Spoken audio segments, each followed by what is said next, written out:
Hello, Uncommon. WOD 1 coming at you guys.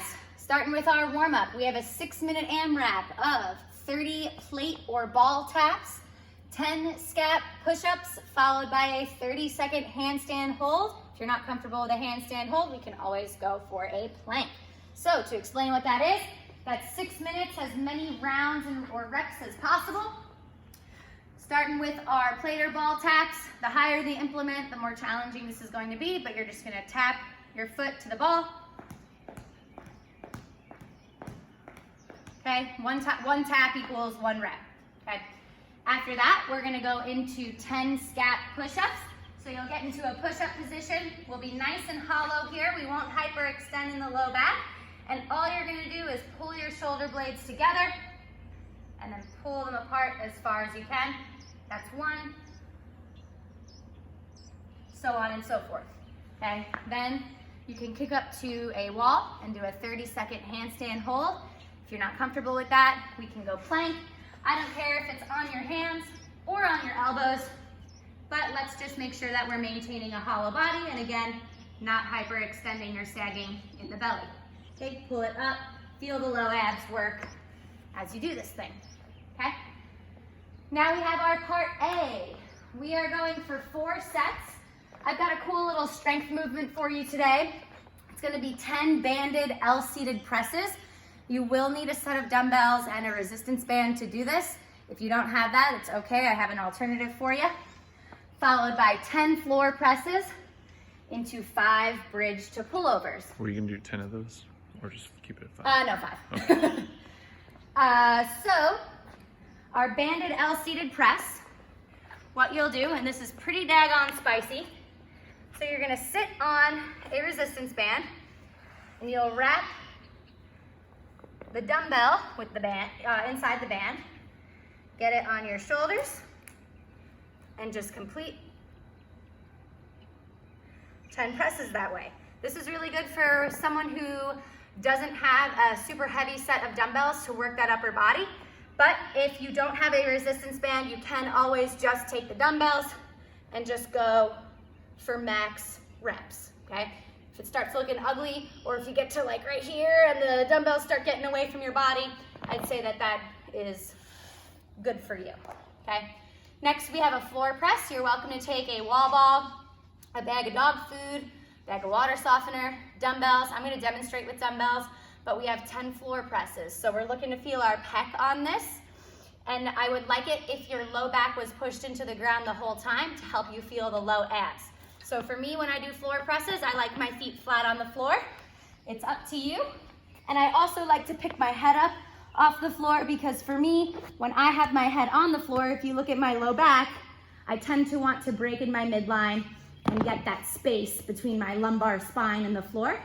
So I just pick my head up, push my low belly, my back into the floor, and from here you're just gonna do 10 floor presses. Looking to feel the pec. If you're going up into your traps, the weight is probably a little bit too heavy. So maybe drop the weight, grab something that's a little bit lighter to help you be successful with that. Lastly, we have 5 bridge to pullovers. So you're going to get into a glute hip bridge. You're gonna squeeze that booty.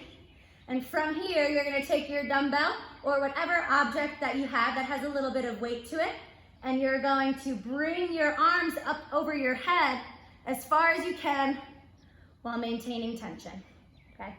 Probably feel a little bit spicy in your triceps as you do this. 4 sets of that. Now for our part B.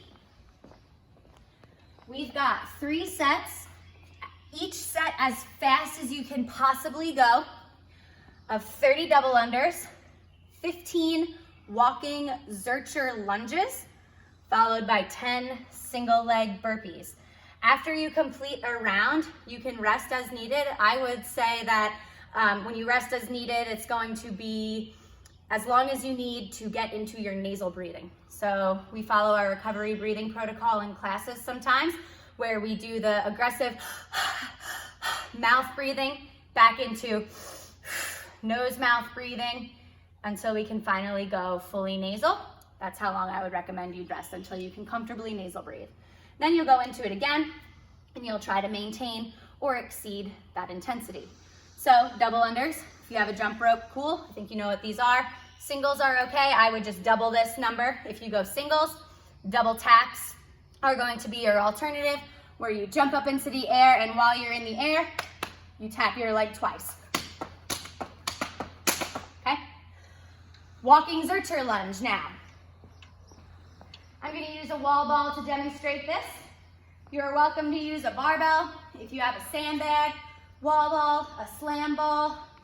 I think that might be all the options equipment-wise, but bag of dog food, water softener, always a good option. You could even use a backpack. You can fill it up with textbooks, duffel bag. I think at this point you guys all have at least one of those things. So after our 30 double unders, we're gonna go immediately into a walking Zercher lunge. So that means that you're cradling the implement on your arms, and from here, you're just going to, I'm gonna back up a little bit so I can do this. You're just gonna do a walking lunge, okay? My feet are on train tracks as I do this. As I step, I am not stepping in front of my body, okay? This puts me all off balance. I'm walking as though my feet are still continuously parallel to one another. And as I stand up, I'm pushing through the inside ball of my foot to feel my DMO, okay? Then we've got single leg burpees. If you can't do these, regular burpees are always a good option. But you'll just jump out, jump in, and jump up. Oops. Okay, let me retry that. Jump out, in, up.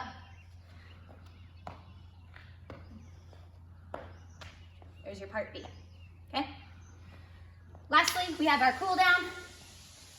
You got a minute's worth of child's pose, a minute of straddle stretch, a minute of thread the needle, and a minute of quad stretch. So child's pose, you'll probably want to do this as you're recovering from the workout. So just get yourself back to nasal breathing, sit your hips into your heels, and reach your hands as far forward as you can. This is gonna give you a nice stretch in your lat, okay? Then we'll flip over and we'll go straddle stretch.